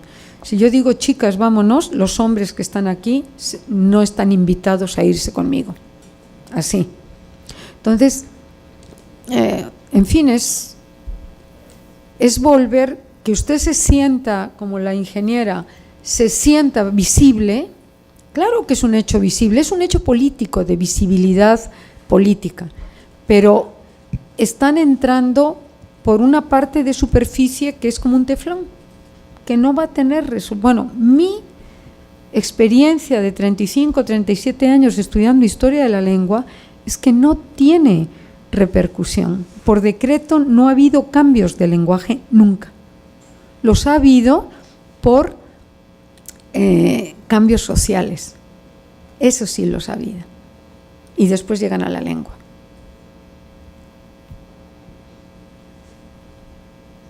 Buenas noches. Buenas noches. Me parece excelente algunas partes de la discursiva que tiene en cuanto a la gramática, que es lo que siempre sufrimos. Y en cuanto a esto, tengo una diferencia y algunas preguntas. La diferencia sería que en la experiencia que yo tengo en los estudios sociales, y yo analizándolo desde una perspectiva más bien muy crítica, es al revés. Cuando se vienen estos cambios sociales de los que usted nos propone y hablamos, y que ahorita están también empezando a verse, hay una palabra que también ha caído justamente en desuso, porque justamente esas dinámicas sociales la llevaron al ostracismo, que es la palabra dialéctica. Dialéctica. Y la dialéctica entre el lenguaje, que es el mundo pensado, y el mundo de la acción sobre la realidad concreta, es tremendo esto. Entonces, igual, o sea, si cuando se dan estos cambios sociales tienes que tener preparado una forma de pensar diferente para poder realizar dichos cambios. Y esa forma de pensar diferente solo se puede realizar a través de un nuevo lenguaje. Y nada más ve usted la literatura, para poner un ejemplo menos apasionado por la distancia geográfica y temporal, que sería la Revolución Francesa de 1789. Simplemente, si no hubieran estado los enciclopedistas atrás y todo el lenguaje que se genera, un lenguaje nuevo de la Ilustración, si no hubiera habido ese lenguaje nuevo, esas palabras con qué definir una nueva idea, como la palabra incluso clave que fue en ese momento la palabra ciudadano, y que se usaba también ciudadana, en algunos momentos había radicales jacobinos que usaban eso. En ese momento, si no se hubiera generado ese nuevo bagaje de palabras para poder expresar esa nueva realidad que se estaba creando, nunca hubiera habido Revolución Francesa. Y nunca hubiera habido esas transformaciones políticas. Entonces, porque no se hubiera podido pensar la realidad de otra forma. Hay que crear nuevas palabras y crear nuevos conceptos, y eso también sucedió en el mundo de la economía y en todas estas revoluciones que hubo después, ¿no? Igual, para esa emergencia de la que le llaman ahora, igual que con este lenguaje encubridor, economía de mercado, que no es otro concepto más que el de capitalismo. Y si no es por Adam Smith y aquellos, porque yo soy economista, que crearon todo ese lenguaje para poder pensar esa economía de esa manera, ¿de dónde? ¿De dónde sale la lucha contra la aristocracia feudal y derrotarla definitivamente? Y entonces, en ese tipo de cambios, igual pasó con la Revolución Socialista de octubre de 1917. Si no creaban todo ese bagaje intelectual primero, con nuevos conceptos para definir la realidad que estaban pensando, no se puede transformar. Y en ese entonces, como mujeres, esa lucha en el lenguaje es vital, en el sentido de crear nuevas formas de pensar, no solo en la parte gramatical, sino, como usted bien lo decía, en el discurso, para poder crear nuevas formas de pensar que permitan hacer esa realidad posible, transformar esa realidad. Primero hay que, y eso entonces se vuelve una dialéctica, porque a su vez se van dando cambios en la realidad que a su vez transforman el lenguaje, y el lenguaje transforma la realidad, y ahí sigue ese mutuo interrelación dialéctica que permite esas transformaciones que estamos viendo. La pregunta que yo le tendría también, a mí me interesó muchísimo esto del mapa lingüístico, y me admiró mucho el aporte que nos dio cuando dice, la mayoría de las lenguas no tenían más que oralidad, no tienen sistemas de escritura. Así es. Y eso me parece muy interesante, porque por eso es que las lenguas que tenían escrituras desarrolladas empezaron a dominar. También hay una especie de dominación en ese sentido, y al perderse también diversidad lingüística, se pierden visiones, que es lo que le llamamos cosmovisión. Y eso es grave en nuestro tiempo. Creo que la UNAM sacó en su revista hace como unos, no sé cuántos, cosa de meses, en la revista de la UNAM salió un mapa lingüístico, y decía como usted 6,000 y cacho lenguas, y me pareció maravilloso esa diversidad, pero no había caído en cuenta de que la mayoría eran orales y no tenían manera de expresión escrita, que creo que sí es un salto cualitativo en las lenguas. Usted me podrá decir si eso es real o no. Y entonces pensé en preguntarle que si nos pudiera ampliar en eso, y de cómo, y también en esta cuestión que decía, hay un libro que aquí también escribió un tapatío que se llama 1001 años de la lengua española. Sí, Antonio Latorre. Y hablaba de este origen indoeuropeo, ¿no? del español, que al estar tan latinizado el nuestro, tiene esos elementos patriarcales muy fuertes. Había un maestro que yo tenía en economía que cuando daba historia económica mundial, y decía que los romanos consideraban a las mujeres cosas que hablan. Y entonces era brutal, ¿no? También en Roma pues había esclavos que también eran considerados objetos, no sujetos. Entonces, y así hacían también con sus mujeres, ¿no?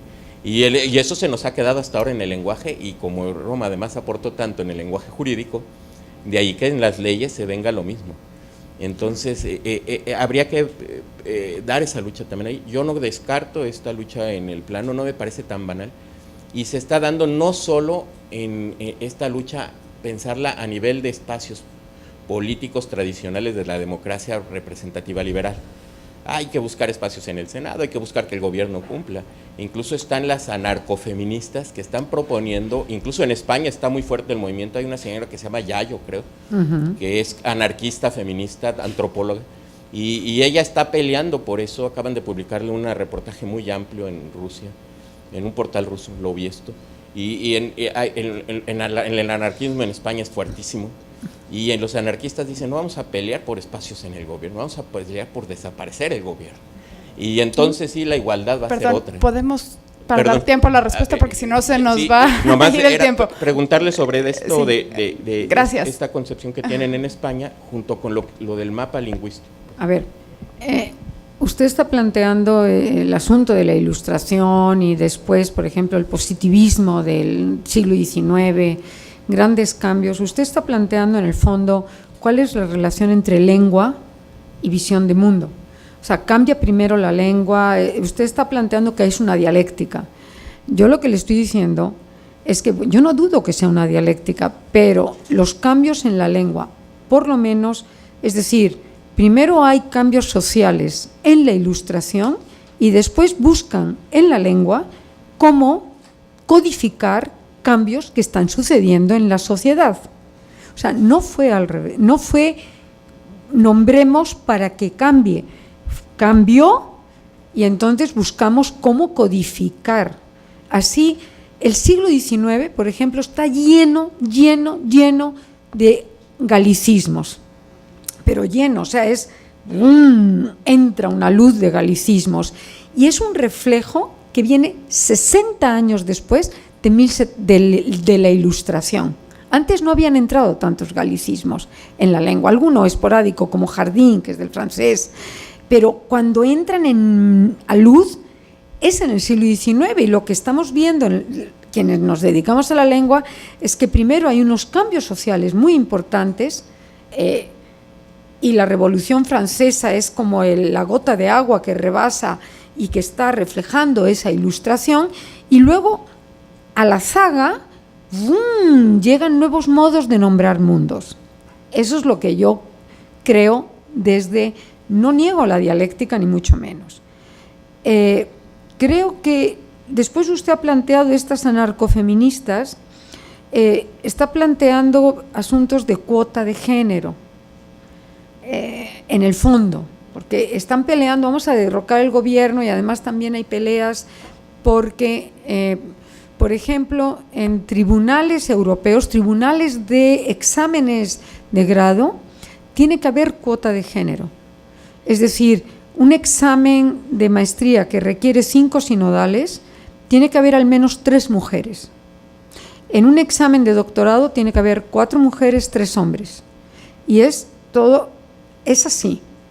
Ahora, mi pregunta es, si a mí me dicen que yo soy académica de la lengua o miembro del Colegio Nacional o emérita por cuota de género, en este momento hago así y renuncio, porque me agravia enormemente pensar que me están incluyendo por cuota.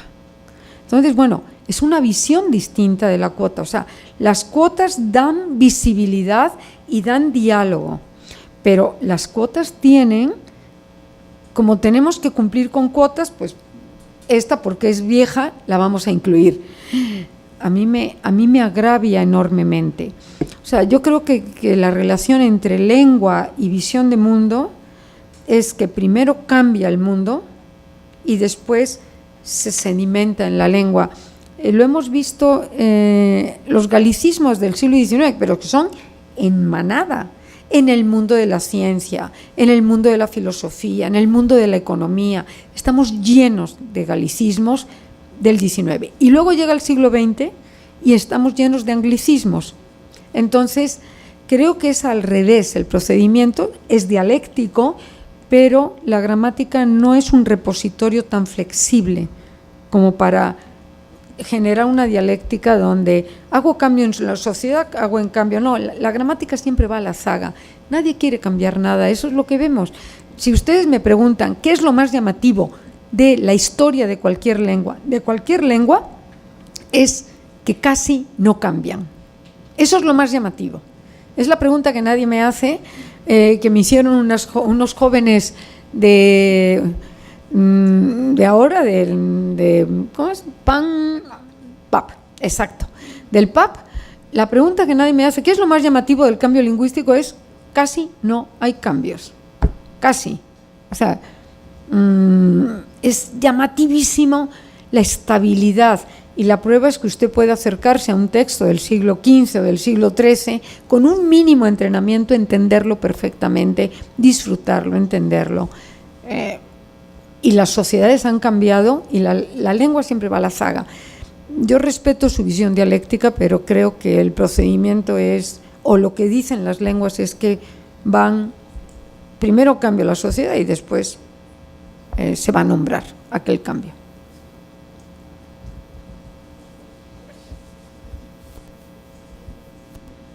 Buenas noches, me sumo al aplauso por el tema tan interesante y tengo una duda con un par de palabras que me parece que están cargadas también de inequidad, pero igual y en mi ignorancia es como lo veo. Y son precisamente que cuando hablamos de lenguas del imperio les llamamos idiomas, cuando hablamos de lenguas de los grupos originarios les llamamos dialectos. Entonces, son dos conceptos que me gustaría tal vez aclararlos, aprovechando su expertise. Muchas gracias. Sí.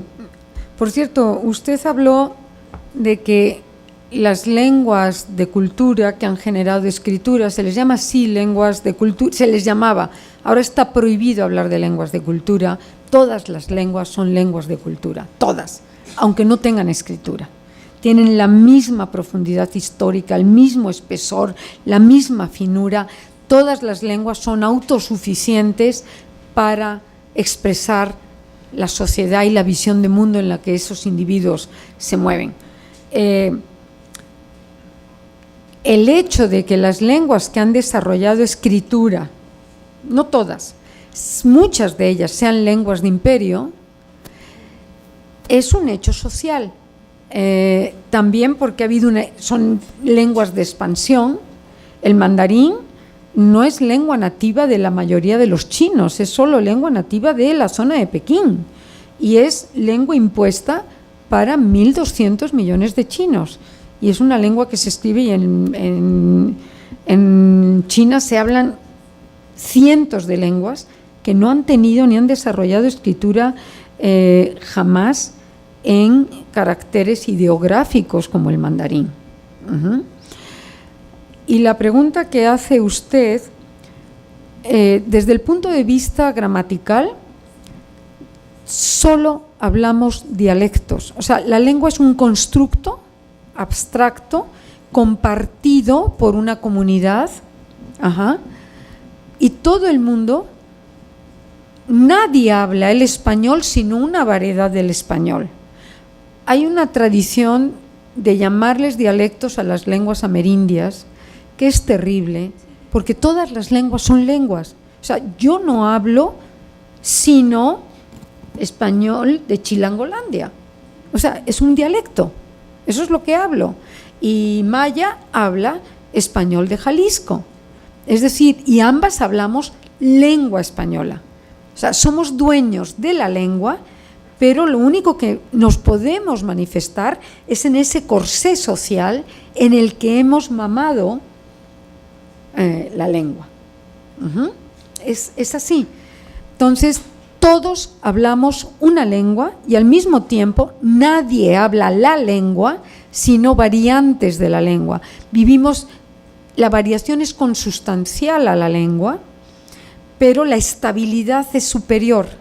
O sea, hablamos lengua española, pero nadie habla lengua española en abstracto, sino el madrileño habla dialecto de Madrid, el andaluz habla dialecto de Sevilla, que no tiene nada que ver con el de Granada. Andalucía es claramente Andalucía occidental y oriental. En México es multidialectal, multinormativo, totalmente, y todos hablamos lengua española, y hay 68 familias lingüísticas que tienen en su totalidad casi 300 lenguas. El criterio de definición de lengua es que tengamos inteligibilidad mutua, sin tener que pasar por la escuela.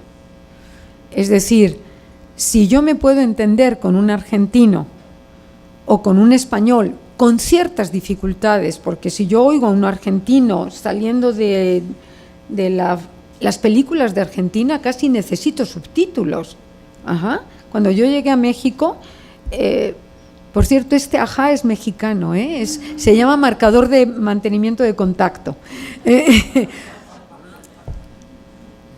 Yo necesitaba subtítulos en las películas mexicanas y me ocurre con películas argentinas, me ocurre con películas colombianas. No obstante, vamos a ver, hay un hecho sociolingüístico y eso ocurre en todas las comunidades, tengan escritura o no la tengan. Si estamos en la intimidad, en ámbitos muy pequeños, familiares, cuando digo intimidad es el mundo cercano a uno mismo, el individuo habla mucho más rápido y usa palabras mucho más cotidianas, más coloquiales, hace acortamientos sin ningún problema, porque va a ser entendido porque esa comunidad cercana ha mamado, ni modo, aunque sean las mujeres las únicas que podemos amamantar, pero es un uso metafórico de mamar, ha mamado esa la misma lengua. A medida que nos distanciamos e intentamos hablar con un otro más distante, subimos el registro, se llama registro. Usamos palabras menos caseras porque lo que nadie quiere es quebrar la comunicación. O sea, todos queremos solidarizarnos, hay un hecho de solidaridad lingüística.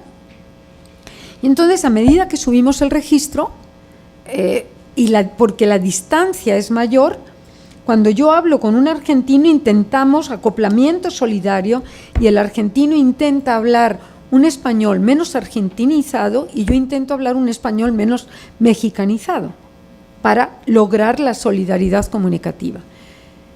Todas las lenguas indígenas, entonces, bueno, ¿por qué hay 300 lenguas y 68 familias?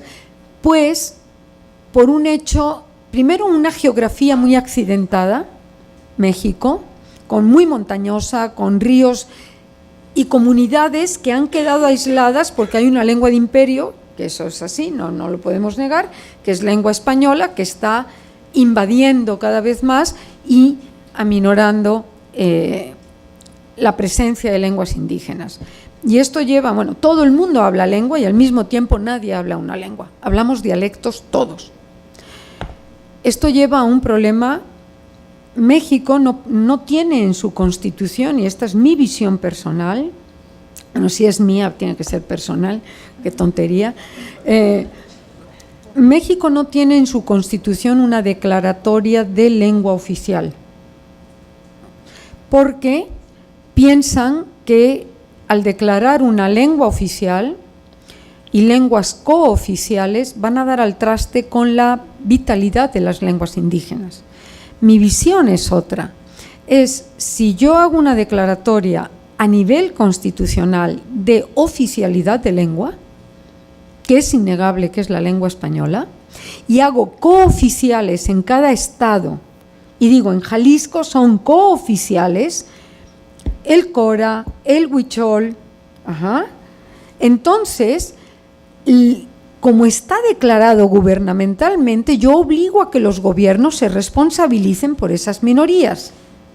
O sea, creo que sería beneficioso tener lenguas con declaratorias de oficialidad y obligar a los gobiernos a hacer actos oficiales de traducción simultánea. O sea, para ser políticamente correctos, ponemos a un individuo que signa lengua española en televisión, en actos oficiales.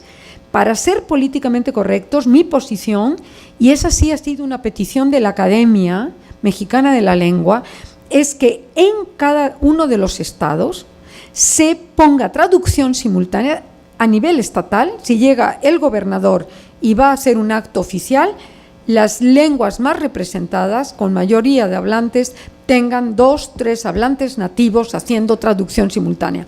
El acto oficial va a tardar hora y media en vez de media hora, no importa. Eso sí es un modo de darle visibilidad y respaldo institucional y económico, porque hay que darle entrenamiento de traducción simultánea.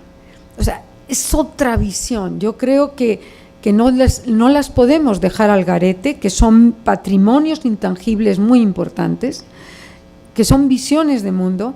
Por cierto, ahora que usted me dice, la última lengua que generó escritura de manera natural es por sedimentación, por experimentación, fue el armenio, para generar liturgia. O sea, el armenio es la última lengua, fue en el siglo XIV, la última lengua que se conoce que generó una escritura para generar su propia liturgia. Y no es una lengua de imperio, pero sí coincide que las lenguas de escritura suelen ser lenguas de imperio en general. Aunque bueno, el árabe, pues sí es lengua, está en gran expansión, es lengua, el islamismo, etcétera. Entonces, bueno, esto lleva a otro problema, pero eso a lo mejor Maya me invita para discutir un problema que me preocupa enormemente, y es que cuando uno ve la historia de la lengua española en América, es la invisibilidad de las lenguas indígenas por la imposición del español. Eso es una realidad y no se puede tapar el sol con un dedo.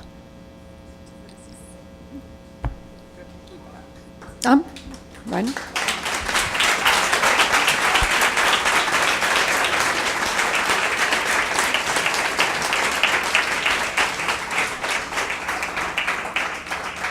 Pues antes de agradecer yo su presencia, doctora, quisiera, como siempre, hacer un par de anuncios parroquiales.